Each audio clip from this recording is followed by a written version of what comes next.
পরিবেশ রক্ষায় ইটের পরিবর্তে স্থাপনা নির্মাণে কংক্রিটের ব্লক ব্যবহার বাড়ানোর তাগিদ দিয়েছেন বিশ্লেষকরা। এতে নির্মাণ ব্যয় আর সময় উভয়ই কমে আসবে। ভবন নির্মাতা প্রতিষ্ঠান বিটিআই এর কংক্রিট ব্লক বাজারজাতকরণের উদ্বোধনী অনুষ্ঠানে এ আহ্বান জানান তারা। অনুষ্ঠানে পরিবেশ আইনজীবীদের সংগঠন বেলার প্রধান নির্বাহী জানিয়েছেন, মাটি পুড়িয়ে ইট তৈরি বন্ধে আদালতে মামলা করার প্রস্তুতি নিচ্ছে সংগঠনটি।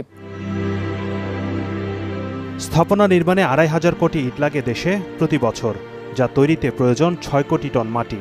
সেই মাটি সংগ্রহে নষ্ট করা হচ্ছে ১৮,০০০ হেক্টর কৃষি জমি। শুধু তাই নয়, ইটভাটায় পোড়ানো হচ্ছে ৮০ লাখ টন কাঠ ও কয়লা, যা থেকে প্রতি বছর ১.৫ কোটি টন বিষাক্ত কার্বন ডাইঅক্সাইড মিশে যাচ্ছে বাতাসে।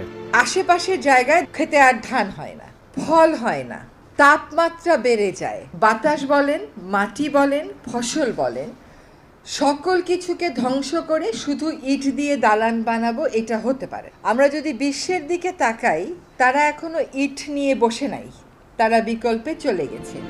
ইটের বিকল্প হিসেবে উন্নত দেশে কনক্রিটের ব্লক ব্যবহার হয়ে আসছে অনেক আগে থেকেই। বাংলাদেশেও শুরু হয়েছে এর ব্যবহার।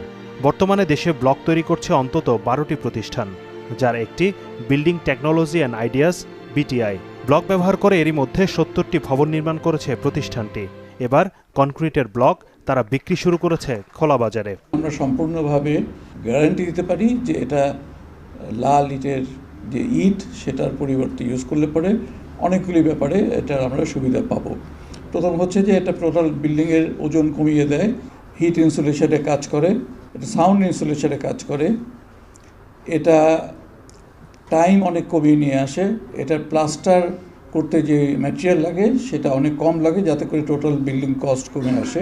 ২০২০ সালের মধ্যে লাল ইটের ব্যবহার বন্ধে নির্দেশনা আছে সরকারের, যদিও তা বাস্তবায়নে উদ্যোগ নেই খুব একটা। মাটি দিয়ে পোড়ানো ইটের বন্ধ করতে আমরা অনতিবিলম্বে হয়তো হাইকোর্টের দ্বারস্থ হব, কারণ আমরা জানি যে HBRI এর অনেক কিছু গবেষণা থেকে তারা বের করেছে।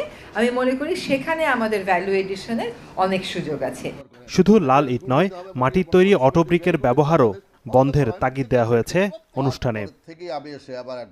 শাহাদাত হোসাইন, বিজনেস রিপোর্ট, মাছরাঙা টেলিভিশন।